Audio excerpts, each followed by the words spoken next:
Hello, friends.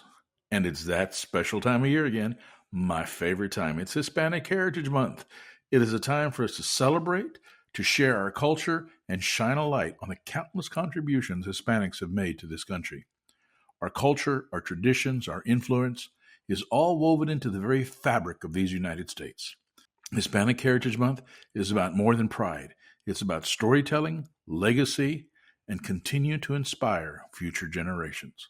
As we kick off this month of celebration, I am thrilled to welcome you to this very special episode. It's episode number 100. That's right, it's our 100th episode of Latino Business Report.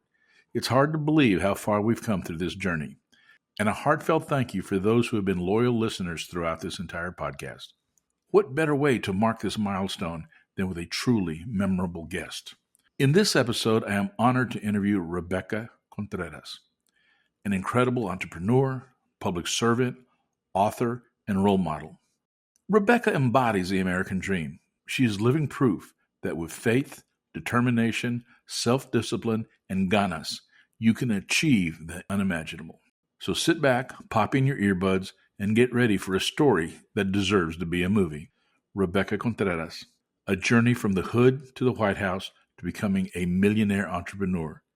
This is a podcast you don't want to miss.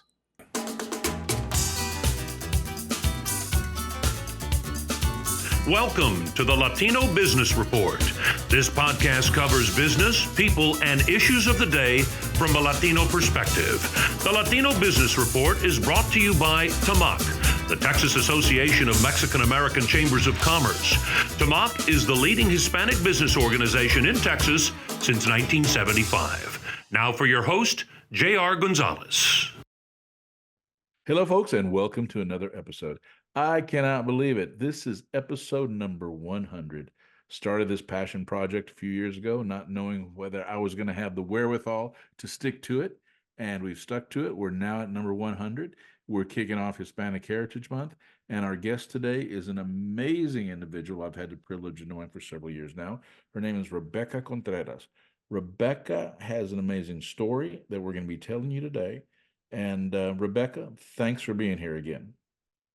Thank you, JR. Thanks for having me. I have appreciated our distant friendship over the years and over the last year or so coming together. And we certainly share a lot in common in terms of our passion to really not only empower the Hispanic community, but really share the entrepreneur journey and how important it is in the fabric of our community. So thank you for all you do to champion Latino and Latina-owned entrepreneurs and businesses across the U.S.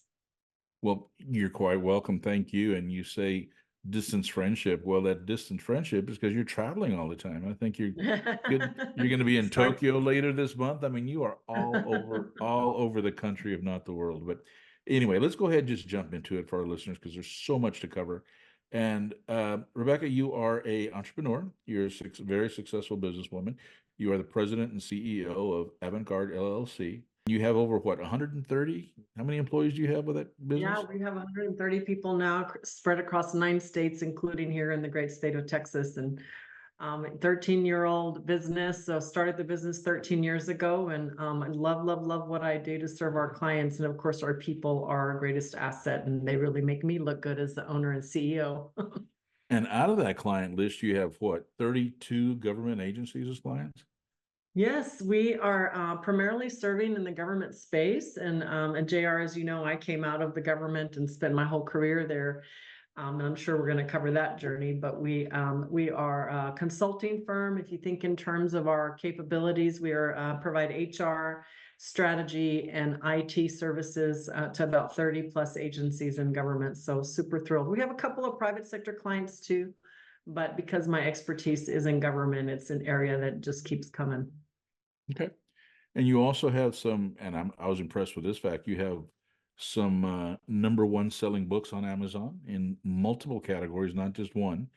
I think you're number one seller in women's studies history, number one seller in life and spirituality, another one in nonprofit management and leadership, another one in Christian leadership. I mean, these are to be number one on Amazon. That is not bad. Very impressive, Rebecca. Thank you for what you do in that area. But let's go ahead and go back a little bit to how it all started.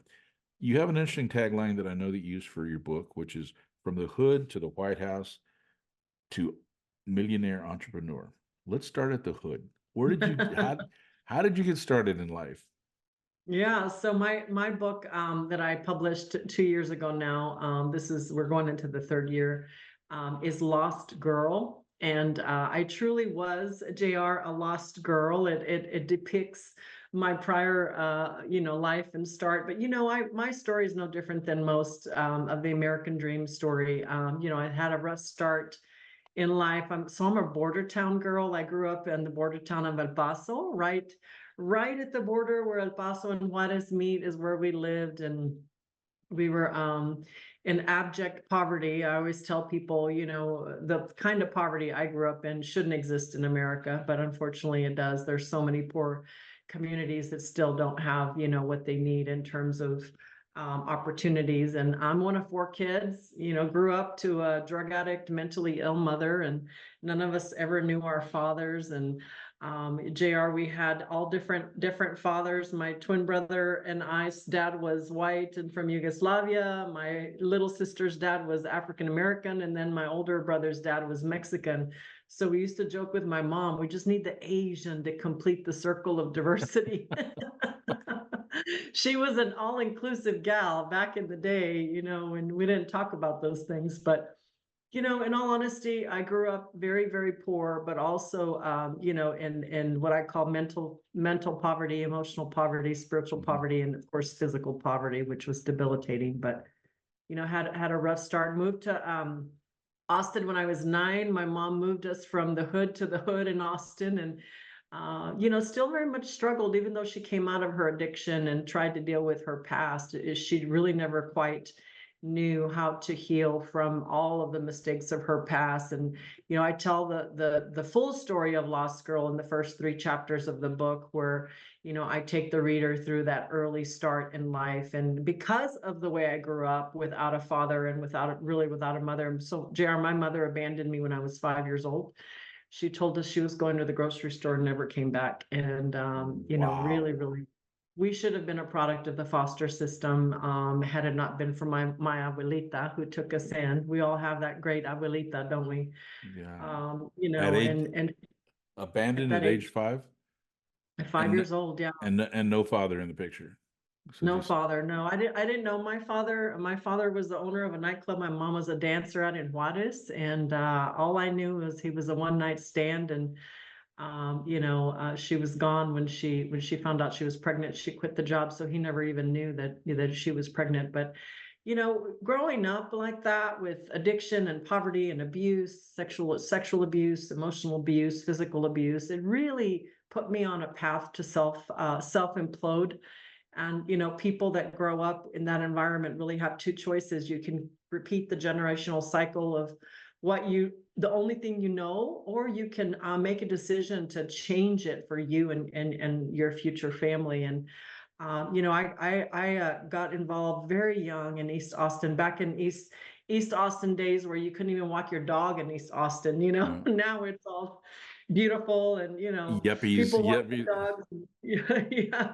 But I grew up over by Chicano Park. If you remember back in the day, Chicano Of Park course. was where we all went to hang out. And but still really struggled. And at the age of 13, really decided to start using drugs and make really poor decisions, and dropped out at age 17, got pregnant, did the whole, out of control spiral thing. And JR, it wasn't until the age of 19 that I had had enough of being sick and tired of being sick and tired. Okay. Sometimes we have to hit rock bottom, or in my case, below rock bottom, to really wake up. And there were a few people in my life that really began to invest in me and believe in me and mentor me to help me change the course of my destiny and my future, really. But the So, whole story of the Lost Rebecca, Girl. really, I mean, you have defied the odds. I mean, statistically, you should be probably not even on this earth anymore. Yeah, I'm a miracle for sure. I'm alive because of my prayers of my grandmother and my mom, when she rehabbed, prayed a lot for me. But, I'm a miracle to be alive, I think. And more importantly, I'm a miracle to be healed and healthy, because so many people that grow up with traumatic sexual abuse and physical abuse and, drug abuse, whatever kind of abuse you want to call it, Hmm. they usually can't get past it, and they repeat those cycles or end up with mental illness on their own. And so I am a miracle to be alive, but there were a lot of incredible interventions in my life that helped me get my life on track. And that's why I told the story in Lost Girl, because I know there are, hundreds and thousands of amazing young people out there, and really people that have been through trauma, right? There's so many people that live through trauma, and I want people to understand there's hope, but there's also a path forward to heal and to really get your life straightened out, to change. Okay. Rebecca, you said 19 was kind of the turning point. I mean, you were a teenage mom, you were dealing in drugs yourself, you just kind of making all the wrong decisions. What was it that clicked? I mean, what turned your life? I mean, there had to be a point there where you said, as you said, I'm sick and tired of being sick and tired. So what was it? Yeah. Yeah, JR, when I had my daughter, my mother rehabbed when I was 9 years old, and took us away from my grandmother in El Paso and moved us to Austin, and she stopped using drugs and tried to get her life on track. But she and I never clicked. And from the age of 9 to, almost 13, we were like oil and water, and she couldn't, she had realized she had lost me in a lot of ways. But I got involved, JR, in East Austin with one of the biggest drug dealers at the time, and he was a really bad influence on me. He was 10 years older than me. I was 16 and he was in his 20s. And, I really just kind of spiraled out of control at that point. And when he got arrested and thrown in jail by the FBI, it really kind of shook me to my core, because I'm a miracle. And frankly, I'm thankful that I didn't have any association with him from the aspect of his drug dealing. So I was clean from that perspective. But, when that happened and my mother took my daughter away from me, my daughter at that point was almost 6 months old, and she had taken her away from me. I started to realize, boy, I really made a mess of my life. I'm in poverty. I'm on welfare as a single mom. I never thought I could, hit as low as I did. But I kind of had an epiphany and a moment where I thought, here I have a young daughter who I'm not raising and doesn't know me. And, I really need to do something for her sake. And I met a young couple, youth pastor couple in East Austin that were working with gangs. They were doing a lot of outreach to the gangs in East Austin. And actually, my husband was on their team. And I met my husband, David, at the time. He's 10 years older than I am. I was 19, he was 29. And, I just really fell in love with his heart and his passion for community transformation.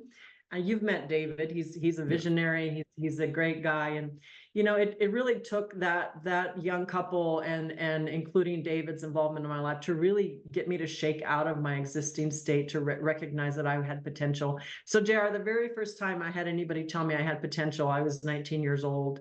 And it was that youth pastor's wife. And when she said, Becky, you really have potential. You're really smart. I had never had anybody tell me that I was smart. As a matter of fact, I was the opposite of that. I thought I was stupid. I was just making stupid decisions, right? Hmm. It didn't mean I was stupid. I was Right. making really bad decisions. And I went back to school and got my GED, and I landed a job in a welfare to work initiative to get off of welfare, working for a woman by the name of Ann Richards. Well, that's a familiar name to us, especially here in Texas. So Yeah. you did well. Congratulations on going back to school and going to work for Ann Richards. But how did you end up from that point all the way of ending up as a commissioned officer in the White House? Yeah. Well, Sitting that right next to journey, the president of the United States all the time. that journey is also in the book, and it was a long 6 to 7 year journey. But I went in, I cut my teeth in state government. My first boss was Ann, and JR. It was the first time I saw a woman in power. The first time I saw a woman with influence, a woman with presence, in my community that didn't exist. It certainly was not afforded to me in my upbringing. And again, I tell the full story in Lost Girl, and how important it is to have people to look up to, JR, especially in our community. Latinos, Latinas, and people, women that young girls can look up to. And so I worked for Ann, really saw her in action. She was running for governor at the time, and then she went to be governor, and in came a woman by the name of Kay Bailey Hutchison, who became the U.S. Senator, another woman in power, and it was Another under powerful Kay's source. leadership. Yeah, it was under Kay's leadership that I met my mentor, my first mentor in government. I was just an entry-level clerk at that point, and she invested in me, sent me to the LBJ School of Public Affairs, sent me to management training, and began to train me in what we call the HR discipline. And I learned everything I knew about HR through that woman, Donna, and she made such a huge impact in my life. That it really changed the trajectory of my career and got me into the management track. I had married my husband, and we were married and started our journey together. He adopted my daughter, and there's so much that happened in between there. But I can tell you that when I started working for Donna under Kay's leadership, I really saw my potential as a future manager and future leader. And then Donna went off when Kay Bailey got elected U.S. Senate. She went off to go work for a new governor who had just taken office in February of 1995, and his name was George W. Bush. There you And go. she called me and said, hey, come on over and work for me at the Capitol. And I went off to the state Capitol. Well, before we get into that aspect of your life, the Bush years, let me back up. I had a question. So you got your GED, you started working, and then you went to the LBJ School of Public Affairs, and that's and that's without going through without having an undergraduate degree. Right. So the good thing about the LBJ School of Public Affairs is they allowed what we call professional development. And I took a professional development course in HR management to cut my teeth and learn everything I knew about HR. So I was able to get a certificate for a class that I took at the LBJ School of Public Affairs. Donna also sent me to the governor's executive development program, and I began to learn how to be an executive, and obviously had started managing people and learning how to manage people. But those early years of my management training and my HR training, JR, were so central to the future success. I never knew that I was going to end up working for Governor Bush, nor did I know he was going to run for president. But I had put myself in a position where I had acquired knowledge and acquired a skill and had learned, had really been influenced by people around me that believed in me and gave me opportunity that I would not have been able to get outside of that traditional, degree program. So I don't have a traditional degree. I have a lot of training and a lot of what I call a school of hard knocks, hands-on development, and a lot of mentoring, but I don't hold a traditional 4-year degree. Well, it's just amazing to me. I mean, going from probably not even an average student, below average student, you end up dropping out. Below average, yeah. And then taking that huge jump, you end up in the LBJ school and that must have been mind-boggling for you. It's yeah, it was. And the good thing is when I took the class at LBJ school, I had already had a lot of what I call practitioner HR training. So I had been doing and hands-on managing. I was the deputy director of HR, and I was actually learning the skill as a practitioner.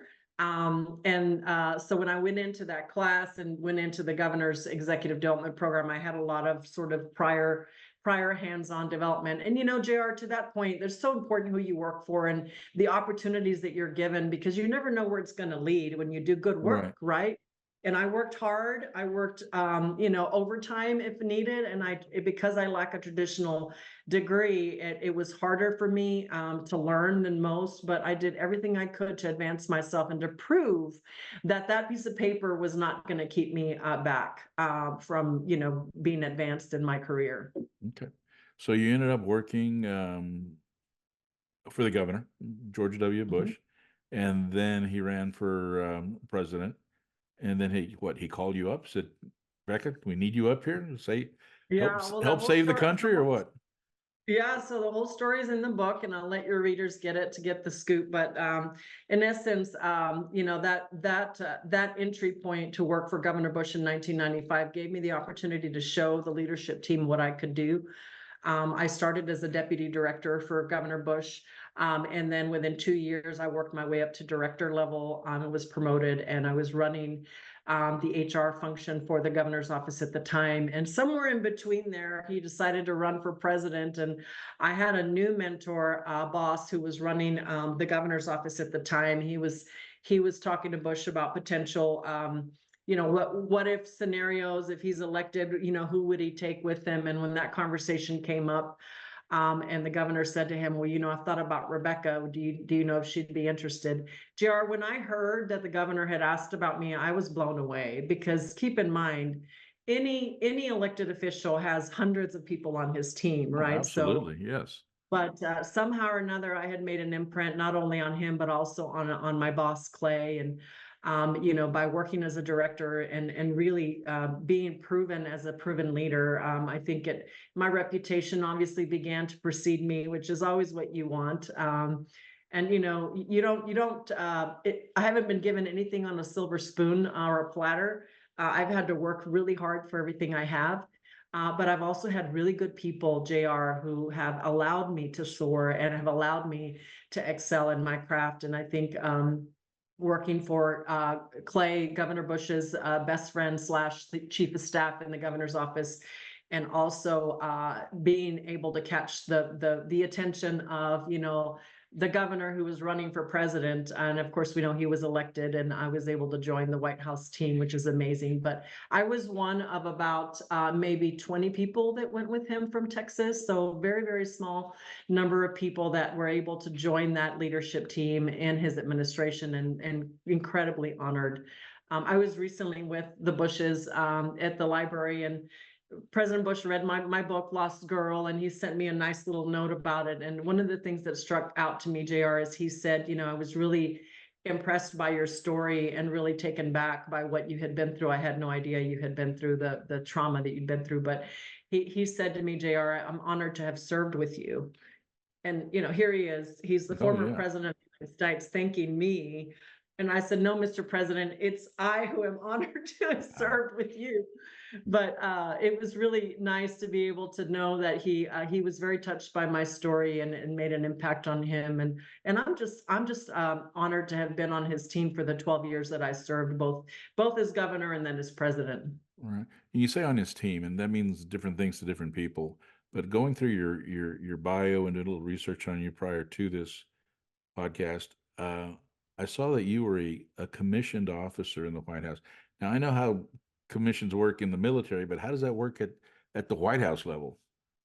Yeah, so JR, everything in DC is about positional power and access, right? Unfortunately, I'm not crazy that DC is such a highly political, environment, and it is all about influence and power. It shouldn't be like that. It should be about just being there to serve the American people. But you and I both know that once you get into those positional power positions, sometimes they have to come with certain ranks. My rank in the White House was the rank of a 2-star general, which is comical, JR, when you think about my background. Wow. It's quite an honor, but part of the position that I had in the White House, because I was in charge of staffing, I had about 1,200 positions that I recruited and recommended to President Bush in the Oval Office. And I have great stories in Lost Girl about my time in the Oval with Bush. And I tell some kind of inside stories there, including a story of how I was in the White House when 9/11 hit, and the incredible opportunity at that point that we had to rise to leadership. But so it's all about rank, and all that commission means is that you have you carry the signet power and positional authority of the president. And in DC, that matters to some of the bureaucrats that live there on a regular basis, and it matters on the Hill. To me, it didn't matter, JR. I was just honored to serve, and I didn't really care about that piece of paper. But Well, you may have not cared about that piece of paper, but I tell you what, that commission, I mean, that's impressive. So, I mean, from a girl from the barrio that dropped out of high school, being the equivalent of a 2-star general working in the White House, and going through some of your material, Rebecca, I was very impressed that you were part of the president's team, but you were there in the Oval Office with the president on numerous occasions, and the other people are in some of the photos. I mean, these are some of the most powerful people in the country, if not the world, and you were right there front and center watching history unfold. That must have been a very surreal experience for you. It was, and it's, David and I both had the opportunity to serve Bush. My husband also, was recruited when we moved to DC. They recruited him to serve. So, we were the only Latina couple in the administration that were married and serving the president together. And, sometimes I pinch myself, especially walking down the Rose Garden, down that famous red carpet that Kennedy, you see the picture of Kennedy walking with his son.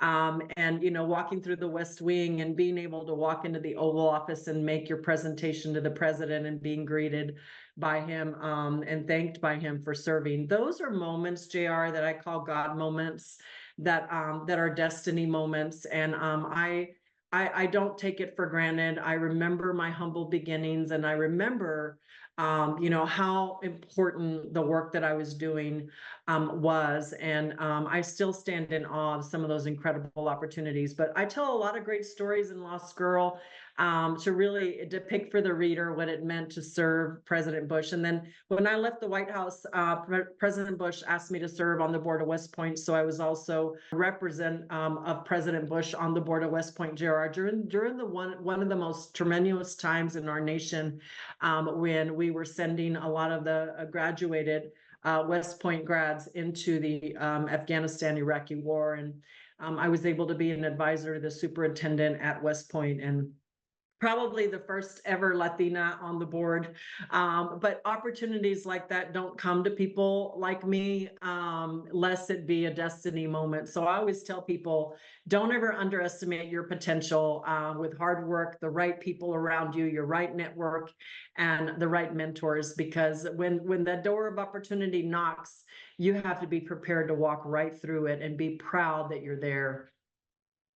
Absolutely. That West Point's a beautiful campus, isn't it? It Just is. It's the I was on the board for 2 years, and it was one of my favorite times in the New York area. And it is an incredible campus with so much history. the rich history is mind-boggling. But wow. Okay, so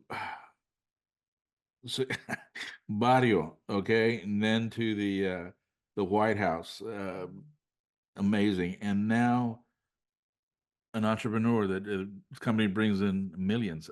So how did you make that transition from the White House into entrepreneurship?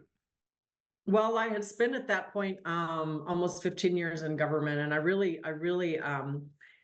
believed that government service was going to help me, kind of go to the next level in my personal career. And JR, I don't come from a family of entrepreneurs. My older brother was the first to start his company, but prior to him doing that, we didn't see the entrepreneurial journey happen in our family.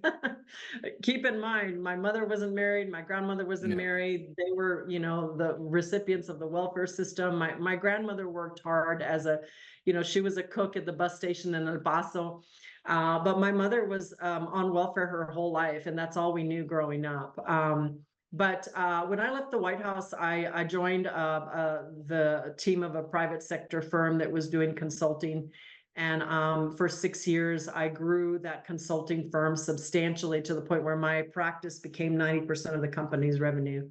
And I was sitting having lunch with one of my mentors, and he said to me, Rebecca, you know what you're doing for that guy and making him millions, you could do for yourself.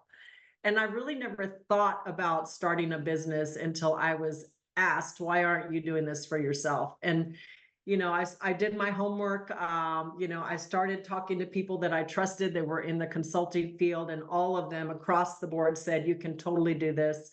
And I figured out a way, JR, to reinvent myself. I just launched a business series on my website. It's free for all your listeners. They can download it. I call it the RC Entrepreneur Journey. RC for Rebecca Contreras. But I talk about the one-on-one fundamentals of starting a business. And the first video that I do is about how to reinvent yourself from W-2 employee to entrepreneur. And that's what I did. I figured out how to take my expertise, JR, and the credibility I had built in government in terms of the network, and find a way to make it work for me so that I could monetize that, right? We have so much talent, as you know, Latina owned businesses are the fastest growing demographic right now, not only in the US, JR, but we are the fastest growing in the state of Texas. 40% of entrepreneurs in Texas are Latina-owned businesses, and we have the strongest economy in terms of us driving that entrepreneur spirit. And so I took all the skills, all the knowledge, all the abilities and my expertise, and I packaged them up to start Avant-Garde, my consulting firm, of which I'm majority owner. I found the right partner who could complement my skill sets, but I kept majority control so that I could drive the business in the direction I wanted it to go. And we're 13 years old. We've exceeded 20 million in annual revenue, and we're growing very fast. But the notion, JR, that I could reinvent myself to become an entrepreneur, not knowing what I had and how I had to do it, right? Getting all the right counsel, talking to the right people, making sure I connected with the local chambers to understand the business entrepreneur side of the house and really taking that skill. But more importantly, JR, surrounding myself with the right people. A CEO is only as good as the people that's around him or her, right? So Absolutely. hiring the right people. What I really appreciate about you, and I'm blown away not only with your story, but the things that you do. I mean, you got yours. I mean, you overcome adversity, challenges, drugs, you know, lack of education. You overcame all those. You ended up in some of the most powerful places in the world. You're doing very, very well. But what I really appreciate is you stopped and you started a nonprofit organization to help other people, especially other Latinas, which I think is phenomenal. You have become not only an iconic mentor, somebody to look up to, a role model, but you are putting your money where your mouth is and getting another generation of young Latinas to be able to overcome their obstacles to be successful as well. Tell us a little bit about that Yeah, so nonprofit you started. I have a history and sort of a journey of not only being a business entrepreneur but a social entrepreneur as well. JR, I grew up in adversity, and I believe in paying it forward. Listen, I'm blessed, and I've had a lot of good people around me. I've worked really hard, but I've had so many great people invest in me. Shame on me if I take all of that success and don't pay it forward and invest in young women. About 15 years ago, my husband and I started our nonprofit, Launchpad, and my husband worked with a couple of thousand Latino kids in East Austin through an after-school program where he served thousands of families, mostly Latino kids, 80% through Launchpad. And then COVID hit, and we decided to sort of re-engineer and come off the campuses. We were working at that time at Adobe Middle School with predominantly Latino on campus. But then after COVID, we had to kind of rethink our strategy in terms of our nonprofit, and Launchpad is still very much active, but more of a foundation where we're supporting initiatives that are near and dear to our heart that are very focused around youth empowerment. So 2 years ago, JR, I won Remarkable Woman of Texas. It's an award that the CBS gives away. And when they notified me that I was nominated and that I was going to be the Remarkable Woman of Texas for 2021 or 2022, 2 years ago, I was blown away. And I, had all this great press and, pump and everything. And I'm like, gosh, I need to do something with this. So out of that Remarkable Woman of Texas win came Girls of Legacy. I launched an initiative, and you've been a part of it and have been a great supporter of Girls of Legacy. And out of that initiative, we started with 5 girls, Latina girls that we scholarship to go to college and mentor. Today, Girls of Legacy is 12 girls, predominantly minority girls, African-American and Latina girls. And we are scholarshiping them to go to college with partial scholarships. This year, we gave away $50,000. It's only our third year in existence, and we've given away $50,000 this year alone. And we are not only scholarshiping them, JR, even though I don't have a traditional degree, I never had anybody to help me stay in school or, go to college. I believe in higher education. As you know, it is a tool and a key to success for our community. And Absolutely. all of my girls are incredibly committed. I have a couple of girls at UT and A&M, Houston, Houston University, at your alma mater there in San Marcos. And these girls are all hardworking girls. The only common denominator they have, JR, is they all are from Title I schools, and they grew up in poor communities, and they need that extra help. So I believe not only in mentoring them and scholarshiping them, but investing my time and the time of our business women who are mentors to really pay it forward and coach them through their life journey while they're pursuing higher education. Listen, we in our community, we have the highest high school dropout rate. We have the highest teen pregnancy rate. And although we're beginning to go and see trends change in that trajectory and direction, we are the fastest growing demographic here in Texas. And I believe that in our minority communities, where we have these young women that are bright and high potential, the only common denominator is they struggle financially, and they have those what I call environmental factors of either coming out of a single parent home, or maybe they've grown up in impoverished communities. And so I believe in Girls a Legacy. Your listeners can learn more about it at RebeccaContreras.com, Girls a Legacy.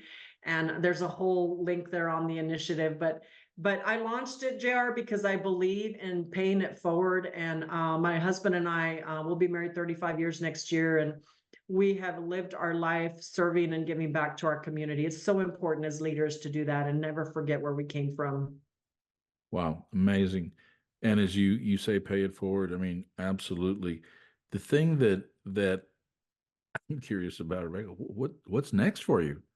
I mean, you're still young. I mean, you have so much potential, you got so much going for you. I'm just curious, what's the next step? What is the Yeah. next step for Rebecca? Well, so right now I'm focused on 4 different things. So I have my for-profit Avant-Garde, and I'm running that as a CEO and growing it. As I said, it's growing very, very nicely, very organically, but very, very much accelerated. So that's a business that I have predominantly in Washington. So I commute back and forth. And then we have the nonprofit. And then 2 years ago, I launched Lost Girl, my book, leadership, speaking. So I do that. And then my husband and I have, we are investors here in the Texas area, and we have a variety of things we're doing around investing in properties in underserved communities. So we'll see. Right now I'm focused on running the company and growing it. But whatever the future holds, I do believe that the future for me in terms of that next phase of scale up will reveal itself in the coming 12 months. I am a firm believer that everything I've been given in terms of the blessings, JR, and the impact that I've been able to have, it's all for a reason. I certainly enjoy my life, but I don't want to take for granted that I have influence and that I have the ability to really impact in my community. So right now, it's all about growing the business and continuing to spread the message of Lost Girl and Girls a Legacy in particular. But we'll see what the future holds as I continue to live here in the great state of Texas, of course, in the Austin area where you are as well. Sure. And Lost Girl, I got to confess, I have a copy of the book, but I haven't read it yet. But at the rate you're going, why read it? I'll just wait for the movie version to come out, Rebecca. I mean, I'm sure with your story, I mean, that's like Hollywood type stuff.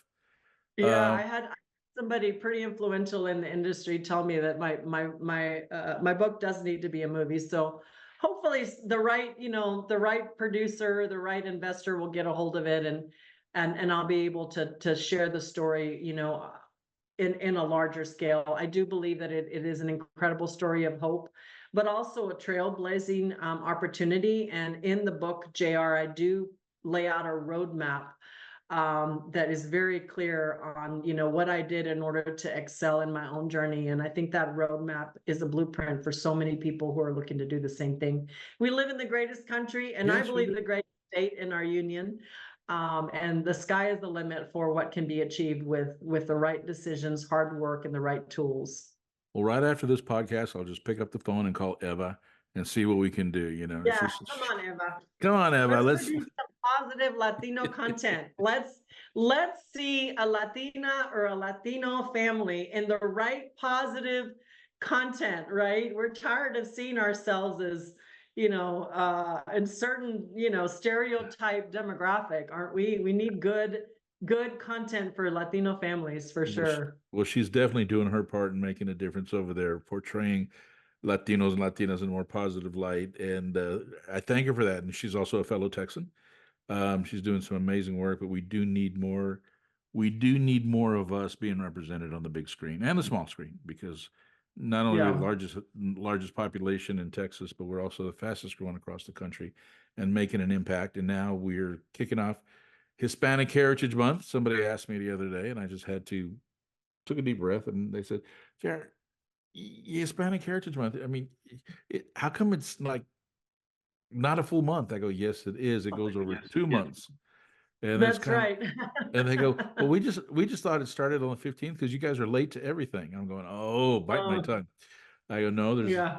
specific reason." And so we gave them the reasons and kind of educated them towards that. But I am so excited. This is going to be a great year. Rebecca, thank you so much for being on the show, especially this 100th episode. I mean, this means a lot to me personally. I mean, 100 episodes. The fact that we've just kicked off Hispanic Heritage Month, and there's so much that to be thankful for.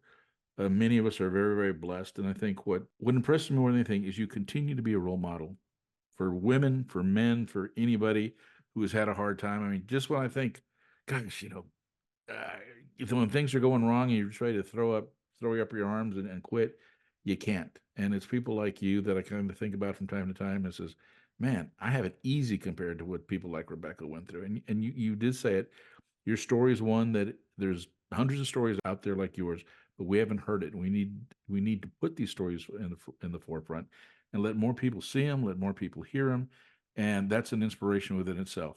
So with that said, let me ask you this question: if you could give advice to any one of the listeners out there who are maybe unsure of themselves, going through a hard time, or thinking that they have no future because they don't have the proper education or their life circumstances aren't what they should be, what advice would you give them? Well, so JR, I am a firm believer that it has to start with you, right? One of the things, and you and I have talked about this, is our community. We don't have the victim mentality, We don't take, we take life by the horns and deal with it as we go. We don't do a woe is me, or I'm a victim, or I've been dealt this or that card. We're really good about pulling ourselves up and by our bootstraps and moving forward and saying we're going to change and we're going to make it better. And I think believing in ourselves, JR, and understanding that the power lies with you. I can't tell you how many times when I hear young women or Latinos or Latinas say to me, I don't have opportunity. What would you recommend I do? I feel like I'm not been given opportunity for promotion at work. The opportunity starts with you. And I am not one that advocates take the opportunity by protest or demand, because I think protest or demand is has a short time span in or success rate in terms of being listened to. I do think we have the biggest demographic, and we could have the loudest voice, but what we need to do is believe in ourselves and take our seat at the table, because we can do it. We are great at the numbers. We are great at working our tushes off. We are great at advocating, but we're not really good at advocating for ourselves. And I think, every opportunity that I let my voice be known. I speak up. I've said, I want that opportunity. No opportunity is going to pass me by without me raising my hand to say, I would like a shot at that, and believing that I can, right?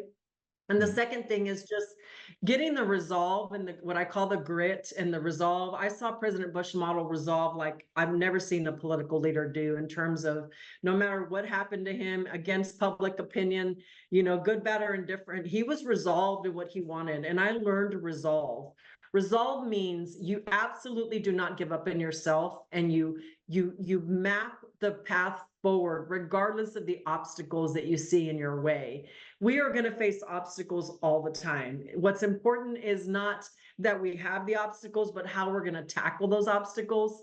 And having the resolve to believe that we can, and working really hard, JR, to get out there and build our network. I am a product of my network. Things don't happen with Rebecca because I'm a lone ranger on an island trying to figure out what I'm going to do by myself. I'm a product of the people I have surrounded myself with. And we need to make those strategic choices to support each other, to network with each other, and to propel each other forward. We don't do a great job in supporting each other that way. I think there are other communities that do better, but we need to do a better job of supporting each other and believing in each other and being each other's support system when we're starting a business. I do a really good job of mentoring young Latinas that want to start their business. But we also need to be very vocal and be out there in the community advocating for ourselves, because nobody's going to represent you better than you. And nobody's going to have a voice better than you. And it's not arrogance. It's not pride. It's just confidence. It's confidence to know that we are just as capable, as talented, and as qualified as anybody else. And but we have to prove our value to JR. And I think proving that value really goes a long way for opening those doors. Prove the value, work hard, a little self-promotion doesn't hurt, and speak up. I like what you That's do. right. Do not let those opportunities go by. Rebecca, I could talk to you forever, but unfortunately we're just about out of time. We probably went a little over, but that's okay. It's my show. We'll do whatever the heck we want. It is But your show. what we're gonna do is we're gonna definitely put your website on the podcast notes. Definitely put a link to Law Scroll for somebody can go to Amazon and get a copy of that. And I'm definitely going to look into the thing you said on your website about those videos you The have. business series. Yes, Yeah. we want to publicize that and make that available to folks as well. So Rebecca, once again, thank you so much for taking the time to be in on the show. I know that you're about to leave here soon for Tokyo for a while, and when you get back, don't spend too much money on my souvenir, okay? Just you being back. Okay. But I look forward. If I could transport homemade Japanese cuisine, I would do that for you, Jay. There you go. Just stick it in a tortilla and I'll be fine. But That's right. But we look forward to seeing you and David when you get back.